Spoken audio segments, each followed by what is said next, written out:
Benvidos, señoras e señores. Hoxe en Entre Nós falamos co representante do Partido Popular, co edil do Partido Popular, aquí no Concello do Carballiño, con Ricardo Perea. Moitísimas gracias por atender unha vez máis a nosa chamada e a chegarnos a todos os temas da actualidade, non, que están a acontecer na nosa vila. Gracias a vos outra vez por ter a deferencia de chamarnos e que podamos estar aquí un ratiño comentando con vos e con todos os veciños do Carballiño como está a situación actual no Concello. Ben, pois quixéramos empezar por un tema un tanto delicado, que tras esas declaracións que fixo Manuel Dacal nesta mesma canle de televisión, pois que por desgracia este obradoiro de emprego deste ano pois non se vai a poder a levar a cabo. Que opinión lle merece ao Partido Popular? Bueno, pois nós pensamos que este é un tema que compre aclarar, e aclaralo con papéis, porque non nos cuadra nada do que nos están contando. Por un lado, Manolo Dacal conta unha cousa, por outro lado, o alcalde conta outra, e nós queremos saber cal é a realidade do asunto. A realidade, sin dúbida, é que o Concello de Carballiño queda sin obradoiro para este ano. E a realidade é tamén que o Concello de Carballiño era o encargado por parte de 4 concellos, non só queda sin obradoiro Carballiño, sino tamén Boborás, Maside e San Amaro. E San Amaro. Entón, compre aclarar cales son as circunstancias que levaron a esta situación. O que non nos cabe ninguna dúbida é que nos levamos preguntando por esta cuestión nos plenos varios meses e sempre se nos dixo que non había ningún problema. E chegamos a día de hoxe e resulta que non hai ningún problema porque non hai obradoiro. O sea, tan sinxelo como eso. O sea, non se fixeron as cousas en tempo e forma para que haxa obradoiro. Nós temos solicitado a documentación do expediente porque queremos ver exactamente que é o que pon nese expediente, porque moito nos tememos que a responsabilidade sexa exclusivamente do Concello do Carballiño. Moito nos tememos porque, polos datos que temos, isto é así. Fálase de que lle faltaba documentación ao Concello de Boborás, por exemplo, e é posible que lle faltara, Que pasa? Que era o Concello do Carballiño o encargado de requerirlle ao Concello de Boborás esa documentación. Polo que nós sabemos, o Concello de Boborás dispuña desa documentación en tempo. Simplemente era aportala. Claro, se non lle din, falta isto, aporta, entón moi dificilmente o Concello de Boborás vai poder aportalo. Pensade que o Concello do Carballiño presenta a solicitude, a Xunta requírio para que aporte a documentación que lle falta, e polo que nós sabemos, xa che digo, non o teño comprobado e non me gusta falar sin ter as cousas comprobadas. O Concello do Carballiño non se dirixe aos concellos, a Boborás polo menos. Supoño que sería igual no caso de San Amaro e Maside. Para decirlle, faltavos esta documentación, aportadea. Se ese é o error, a responsabilidade é moi grave por parte do Concello do Carballiño. Que consecuencias, Perea, pode ter que esta carencia do obradoiro para este ano? Pois tan sinxelo como que se perden 20 postos de traballo durante un ano. Xa non falo das obras que podían levar a cabo eses traballadores, que está claro que repercuten en beneficio do Concello do Carballiño, como de San Amaro, Maside e Boborás. Pero non solamente iso, hai que pensar o que perden 20 persoas en un ano de formación, os salarios que iban a percibir, tal como está a situación laboral no Carballiño, perder eses postos de traballo é, desde logo, imperdonable. Non é unha cuestión menor, non é unha cuestión que podamos decir, bueno, pois xa está, que se lle vai facer. Non, non. Este é un tema moi importante pola falta de responsabilidade dunha cousa que podían haber tramitado, que se leva tramitando anos e anos. Tan difícil non debía ser. Se se leva tramitando todos os anos, supoño que o Concello de Carballiño conta cos medios para facelo. Moito nos tememos que se deba precisamente a situación que aconteceu durante o ano 2019. Cal é esa situación? Este obradoiro de emprego tiñase que xustificar entre os meses de xuño e xullo do ano 2019, o sea, xusto despois das eleccións. E moito nos tememos que, despois das eleccións, dice, bueno, pois está todo feito, non, ahora xa non temos que facer nada, non temos que traballar nada, porque xa sacamos maioría absoluta. Moito me temo que esa sexa a realidade, pero volvo a repetir, temos solicitado a documentación, esperamos que nos la entreguen nos próximos días, e poderemos falar con con certezas e vendo cal é o expediente administrativo e como se tramitou ese expediente administrativo e quen é o responsable de todo o que aconteceu. O que é indudable, volvo a repetir, é que o Concello de Carballiño queda sin obradoiro de emprego. Triste noticia para estos momentos, como ben decía vostede, difíciles, non, para económicos para todo o mundo. E seguimos porque está xa a executar varias obras, de feito que rematan xa nestes días, que son as obras das rúas paralelas ao balneario, non? Na baixada ao balneario. Paralelas e perpendiculares, Rúa Cuba, Rúa Uruguai, Brasil, etc. Exacto. Que opinión lle merece a vostede, porque creemos ou pensamos que vostedes están moi pendientes desas obras, non? Ben, volvo reiterar o mismo. Vamos a ver, estas obras, se non recordo mal, formalizouse o contrato o día 26 de xaneiro, pode ser 23 ou 26 de xaneiro, non o recordo ben, e tiñan un plazo de execución de 6 meses. De 6 meses. Si pensamos que pode haber problemas co replanteo, que nos puxéramos, pois a finales de agosto tiñan que estar rematadas. Estamos en xaneiro e non están rematadas. Non podemos opinar sobre como van quedar esas obras, simplemente porque non están rematadas. Haberá que esperar a que se rematen para que podamos analizar eso. Sabemos que hai problemas como unha especie de cortes nas aceras para colocar as alcantarillas. Hai problemas que son problemas de execución que supoño que se poden solventar ahora nesta última fase, non? Solventar todos estes problemas que detectaron os veciños e que, bueno, que creo que se poden arreglar. O que non se pode arreglar xa é o retraso brutal que levan estas obras. Estamos falando que debían estar rematadas como moito finais de agosto, principios de setembro, e que son 3 meses de retraso. Isto supón que o Concello de Carballiño automáticamente debería haber aberto un expediente para reclamar as penalizacións que contemplan os contratos, porque, claro, é moi fácil para unha empresa acudir a un concurso, ir á baixa, e se tens un plazo de execución de 6 meses, pois tardar 2 anos. Pero para iso se poñen as penalizacións no contrato. No último pleno preguntamos sobre esta cuestión ao alcalde e dixo que pensaba que sí. A min a día de hoxe non me consta que este aberto. Espero que se faga, porque para o Concello de Carballiño, coa situación económica que ten neste momento, e co que se aveciña para o ano que ven, coa baixada de impostos, e que lle van facer falta eses cartos, o normal é que lle exixa aos contratistas que cumplan e que lle impoñan as penalidades que veñen fixadas en contrato. Penso que iso é o normal, que o contratista explique por que ese retraso, en caso de que sea culpa dil, que se lle impoñan as penalizacións correspondentes e se rebaixe o precio das obras en función deso. Xa digo, que sepamos, a día de hoxe, iso ainda non se fixe.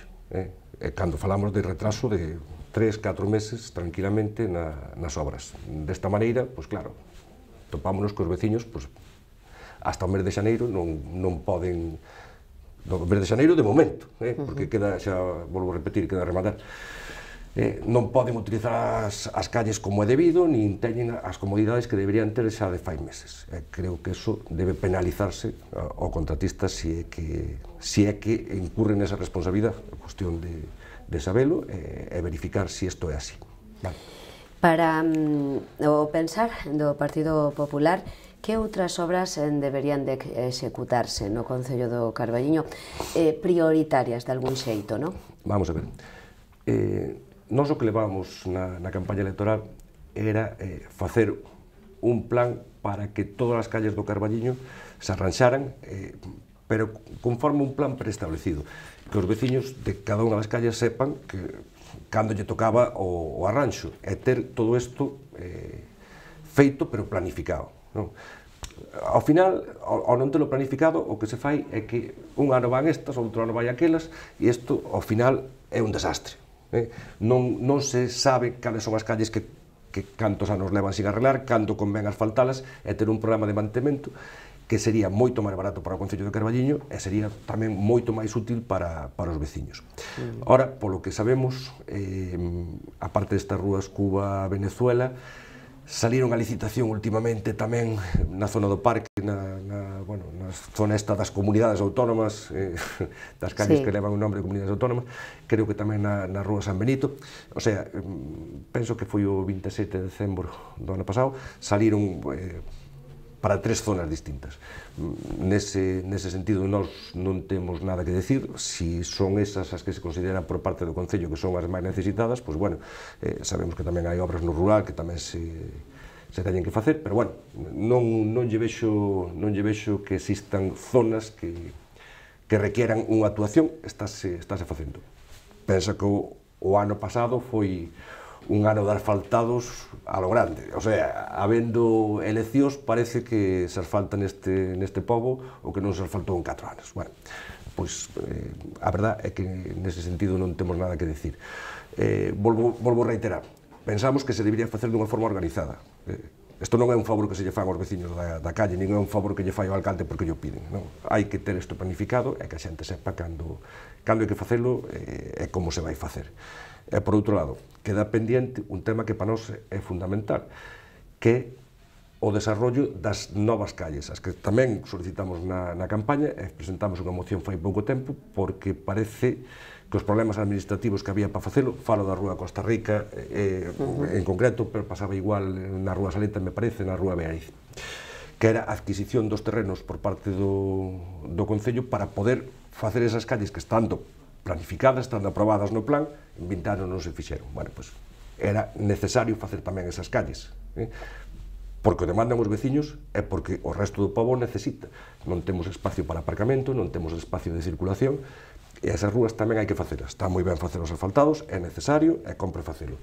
Pero tamén hai que acordarse de facer as calles que estando consolidadas no plan, siguen sin facer a día de hoxe, transcurridos 20 anos desde a aprobación do plan. Outro dos temas polo que o Partido Popular tamén mostra a súa preocupación, entre comillas, vamos decir, esa internacionalidade para a Festa do Pulpo, que comentaba vostede que non entende moi ben como están as cousas, non? Contenos. Ao final é unha cuestión de falta de información á corporación. Vamos a ver, o ano pasado, no mes de xullo do ano pasado, aprobouse un decreto polo Goberno Central, polo Goberno Socialista, no cal se cambiaban radicalmente os requisitos que se exixían para a declaración dunha festa de interés turístico internacional. E puñanse bastante máis difíciles. En certa maneira, obxectivanse de forma que se pode acreditar se se cumplen os requisitos con máis facilidade. Son criterios obxectivos. Son, por exemplo, ter un determinado número de impactos no estranxeiro con unha determinada duración que chega a unha determinada población. Son tamén requisitos en canto a redes sociais e páxinas web. Teñen que ter uns determinados baremos de visitas, teñen que estar redactados en uns idiomas. Eu dubido moito que sexan capaces de chegar ao mes de agosto deste ano cumprindo todos eses requisitos, porque son moi exixentes, son moito máis exixentes que era o decreto anterior. Se en 4 anos, co decreto anterior, deixándolle prácticamente por parte do Goberno Popular as cousas moi avanzadas, non foron capaces de sacalo, pareceme moi difícil que sexan capaces de sacalo agora. Esta é outra cuestión que nós preguntamos en todos os plenos. E preguntamos en todos os plenos que se está facendo en canto a declaración de internacionalidade da festa do pulpo. Esa empresa nos di que vai ben, pero eu despois vexo a plataforma de contratación e vexo que non se contratou ningunha empresa dedicada a este tipo de traballos. Pode ser que se teñan un contrato anterior e que estén traballando nese sentido, non o sei, pero non o sei eu, nin ningún dos concelleiros, polo menos da oposición, que é o que se está facendo concretamente. Conviña que a estas preguntas que nos facemos nos plenos se nos conteste, se nos dé información e se tranquiliza a población do Carballiño en canto a que se está a facer nese sentido.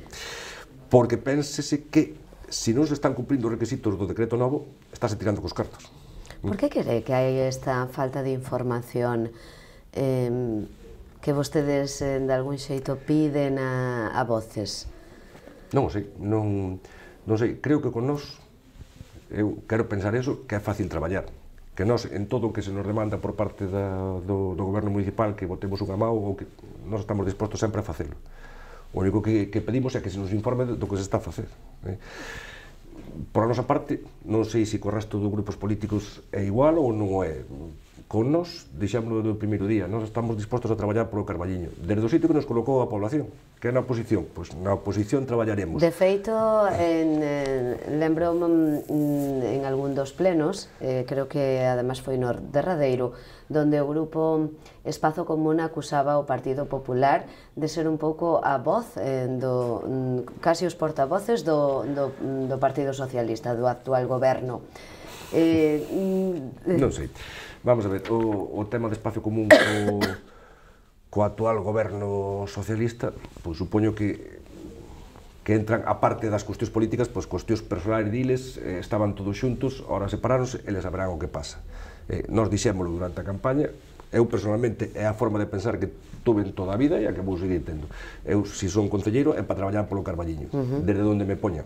Desde onde me poñan. Se estou na oposición, dende logo que vamos traballar para que todas as cousas, na medida das nosas posibilidades, para que as cousas vayan ben. Eso non significa que apoyemos sempre o goberno, porque, de feito, non o facemos. Acabamos de falar de temas cos que non estamos de acordo, que esta pérdida do Obradoiro creo que é unha responsabilidade clara, o asfaltado das calles. Eu penso que as cousas fanse, a veces, moi mal sin necesidade. Cando se poden facer ben, o Obradoiro podía estar hoxe a xente traballando no Concello do Carballiño no Obradoiro. Podían estar esas calles terminadas. Se houbera un control dende o primeiro momento, é unha exixencia ao contratista que soupera que eso se iba a exixir facéndolle requerimientos, porque a xente ten que saber que nunha obra destas hai un plan de traballo. E se incumples o prazo final é porque fuches incumplindo o plan de traballo. Pois a cada incumplimento do plan de traballo ao día seguinte ten un requerimento, dificilmente íbamos a chegar a esta situación ao final. Pero chegamos. Nós pensamos que as cousas fan moi mal, pero iso non significa que nós non debamos botar unha mão para facer o que faga falta. O que sexa bo pos veciños. Xa digo, eu non son quen para xulgar as relacións entre Espazo Común e o Grupo Socialista. Eles saberán as súas cousas, como as arranxan ou como as estropean máis. Eles que fagan o que lle pareza, eu non me meto neso. Se Espacio Común cree que nós debemos facer outra cousa, pois pareceme moi ben o que eles crean, pero nós faremos o que nós pensemos que debemos facer. Proposta, antes estaba falando do turismo, non? Algo moi importante. O que pasa é que ben sabido que nestes primeiros meses do ano pois non é moi doado, non en ningún concello, e no Concello do Carballiño, pois que é o que nos ataña a nos, está un pouco todo parado, non? Que proposta faría o Partido Popular para intentar revitalizar tanto turismo como comercio, como un pouco todo o que ten que ver con que a xente se achegue ao Concello do Carballiño, que se acheguen a nosa vila?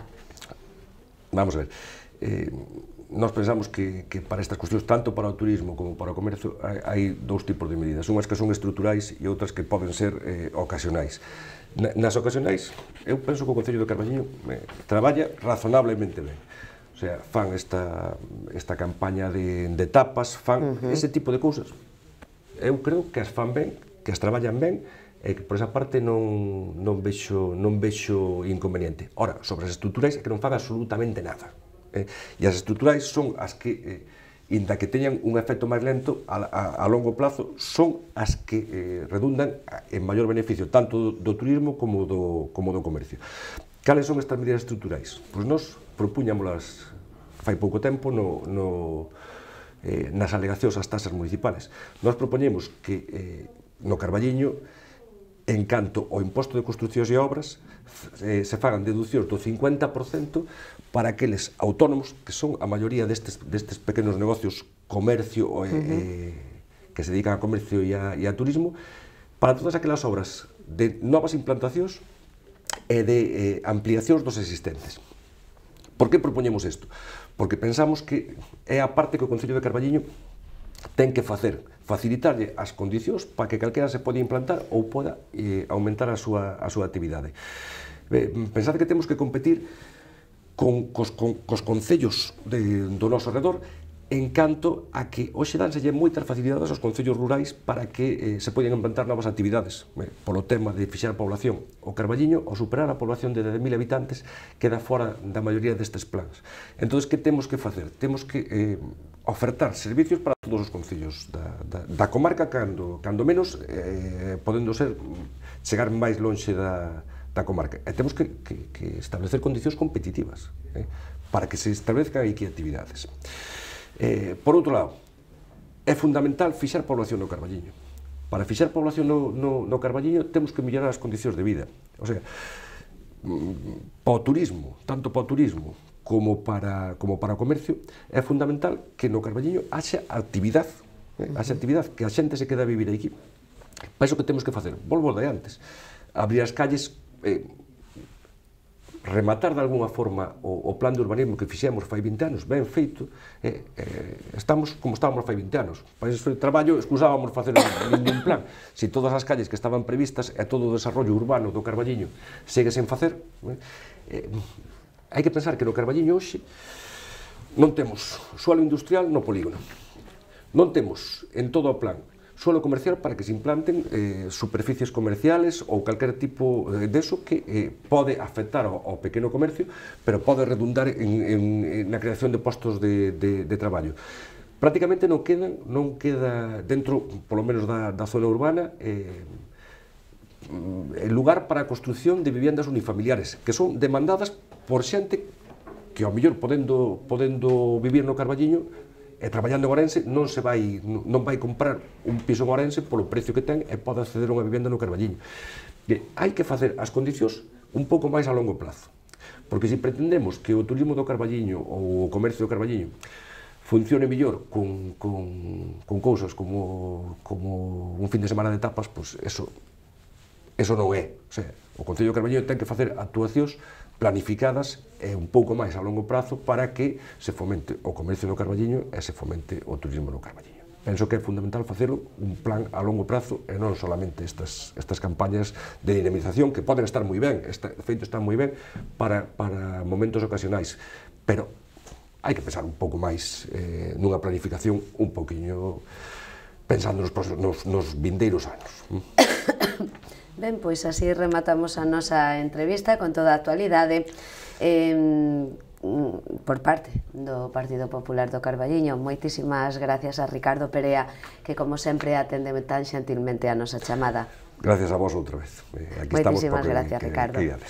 Moitísimas gracias a todos vostedes pola súa atención. Sigan entre nós.